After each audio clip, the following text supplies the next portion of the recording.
मगर यह बोलना कि अब कोरोना की मौत मरेगा पाकिस्तान, वहां की जनता को तुम बद्दुआ दे रहे हो। और अब क्या हो रहा है मुझे बताओ।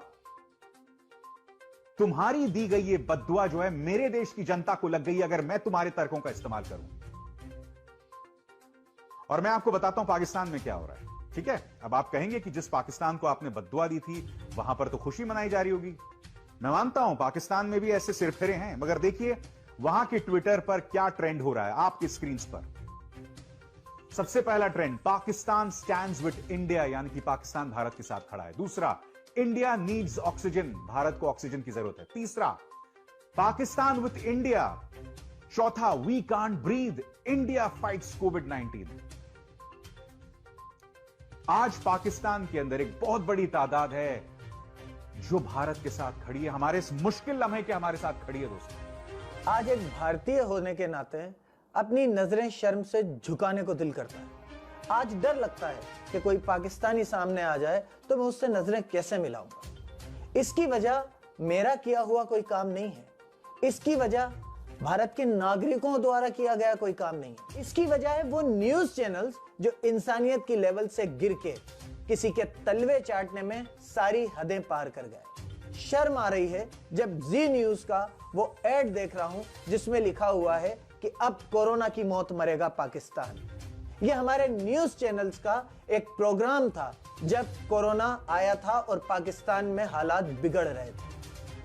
आज जब देखा कि पाकिस्तान के लोग, जब हिंदुस्तान के हालात बद से बदतर हैं, अस्पतालों में बेड नहीं है, शमशान में चिता जलाने की जगह नहीं है, लकड़ियां नहीं है, तो पाकिस्तान के लोग क्या कर रहे हैं? पाकिस्तान के लोग कर रहे हैं, ट्रेंड करा रहे हैं, पाकिस्तान स्टैंड्स विद इंडिया। और ये वहां के पॉलिटिशियंस नहीं है, ये वहां के मीडिया चैनल्स नहीं है, ये वहां के आम लोग हैं। वहां का कोई भी चैनल ये नहीं कह रहा कि अब कोरोना की मौत मरेगा भारत। वो आज हमारे गम में, हमारी परेशानी में इंसान होने के नाते कंधे से कंधा मिला के खड़े हैं। वहां की आवाम अपने प्रधानमंत्री से कह रही है कि ठीक है, इख्तिलाफ अपनी जगह है, लेकिन इस वक्त में भारत की मदद कीजिए।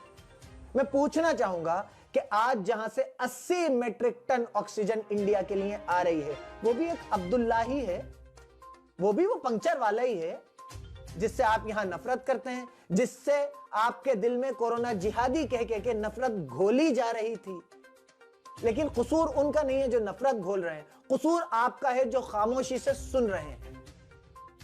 मैं एक सवाल आपके थ्रू, मेरे हिंदू भाइयों के थ्रू इन नफरत घोलने वालों तक पहुंचाना चाहता हूं। इनसे पूछिए, इनसे सिर्फ एक स्टेटमेंट मांगिए, सिर्फ एक स्टेटमेंट। इनसे कहिए कि वो Abdul 80 metric tonne oxygen Bharat को दे रहा है, मदद कर रहा है। पाकिस्तान के लोग पाकिस्तान के प्रधानमंत्री से कह रहे हैं कि भारत की मदद कीजिए। पाकिस्तान की एक फाउंडेशन एम्बुलेंस देने के लिए भारत को लिख रही है, ऑक्सीजन देने के लिए पाकिस्तान खड़ा है। इनसे बस ये पूछिए कि चाहे अच्छा हो चाहे बुरा, आप एक स्टेटमेंट जरूर दीजिए ताकि आगे वक्त के लिए वो स्टेटमेंट सनद रहे और याद रहे। क्या ये अब भी ये कहेंगे कि मैं या मेरा कोई घरवाला अगर बीमार होता है तो मैं अपने शुद्ध धार्मिक फेफड़ों में इन पंक्चर वालों की ऑक्सीजन की एक सांस भी नहीं लूंगा? क्या ये ऑक्सीजन लेने से पहले पूछेंगे कि ये सऊदीया और पाकिस्तान से तो नहीं आई है? क्या ये अब भी आपको मना करेंगे कि ये ऑक्सीजन जिहाद है, इस ऑक्सीजन से अपने जान मत बचाइएगा? और अगर नहीं तो इनसे ये कहलवाइए कि इस अब्दुल ने, इस जिहादी ने हमारे ऊपर ये एहसान किया है। ये बात किसी भी आम हिंदू या आम हिंदुस्तानी के लिए नहीं है। मैं एक आम हिंदू जिसका बाप, भाई, बहन, मां, कोई भी रिश्तेदार, दोस्त अस्पताल में तड़प रहा है, मैं उनसे कहना चाहता हूं ये जो ऑक्सीजन आई है ये इंसानियत के नाते आई है। आप भी एक इंसान हैं और इस पे आपका उतना ही हक है जितना मोहसिन रशीद टोंक का है। इसे अपना हक समझ के मांगिए। लेकिन जो लोग पिछले 6-7 साल से इस मुल्क की फिजा में जहर घोल रहे हैं, उनका एक स्टेटमेंट तो मंगाइए। वो दीमक चौरसिया, वो योगी, वो ढोंगी आदित्यनाथ, वो अनुराग ठाकुर, वो कपिल मिश्रा, वो नद्दी का बेंगन सुरेश चवणके, वो बबीता फोगाट, वो सुधीर चौधरी, वो अर्नब गोस्वामी, वो अंजना ओम मोदी, वो रूह बिका लियाकत, वो अनुपम खेर और वो सुमित अवस्थी, कहाँ हैं ये? बाप को ऑक्सीजन नहीं मिल रही, भाई को हॉस्पिटल में बेड नहीं मिल रहा, वेंटिलेटर पर रिश्तेदार पड़े हुए हैं, गंगा नदी में लाशें बह रही हैं, गैर मुस्लिम को मुस्लिम मुखाग्नि दे रहा है, चिताएं मुस्लिम समाज जला रहा है, गंगा में लाशें तैर रही हैं जिसको चील कौवे खा रहे हैं, लेकिन हैशटैग चला रहे हैं कि I am standing with Israel, I stand with Israel.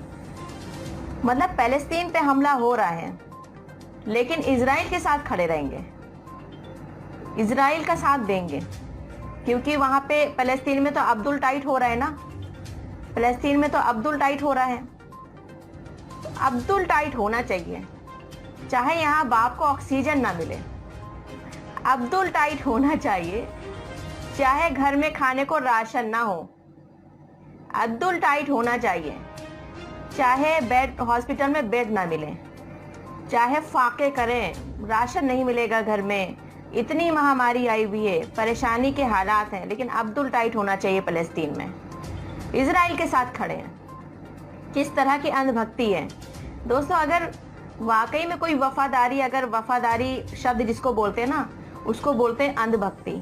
इतनी अंधभक्ति भरी पड़ी हुई है लोगों में कि हैशटैग चला रहे हैं कि आई स्टैंड विद इजराइल, जो कि इजराइल इतनी मासूम लोगों को मार रहा है पैलेस्तीन में, और भारत में हैशटैग चला रहे हैं कि आई स्टैंड विद इजराइल।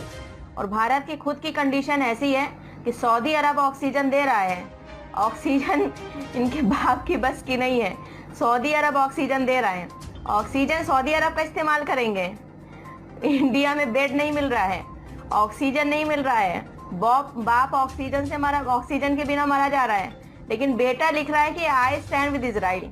अरे किस तरह की अंधभक्ति है भाई, कहाँ से लाते हो ऐसी अंधभक्ति, कहाँ से आते हैं ऐसे लोग। पहली बार देख रही हूँ इस तरह के लोग कि किस मानसिकता के लोग हैं, मुझे तो ये समझ में नहीं आता है। इतनी मानसिकता गिर चुकी है कि इनको ये समझ में नहीं आता कि क्या सही और क्या गलत है। बस मुस्लिम्स की हत्या होनी चाहिए, मुसलमानों की मौतें होनी चाहिए तो ये खुश हैं। इजराइल मार रहा है मासूम लोगों को पैलेस्तीन में तो खुश हैं और हैशटैग चला रहे हैं कि आई स्टैंड विद इजराइल। अरे भैया, पहले अपने बाप को ऑक्सीजन तो मुहैया करवा लो, पहले अपने लोगों को हॉस्पिटल में बेड तो दिलवा दो। यहाँ तो त्राही त्राही करके मर रहे हैं और खड़े में इजराइल के साथ।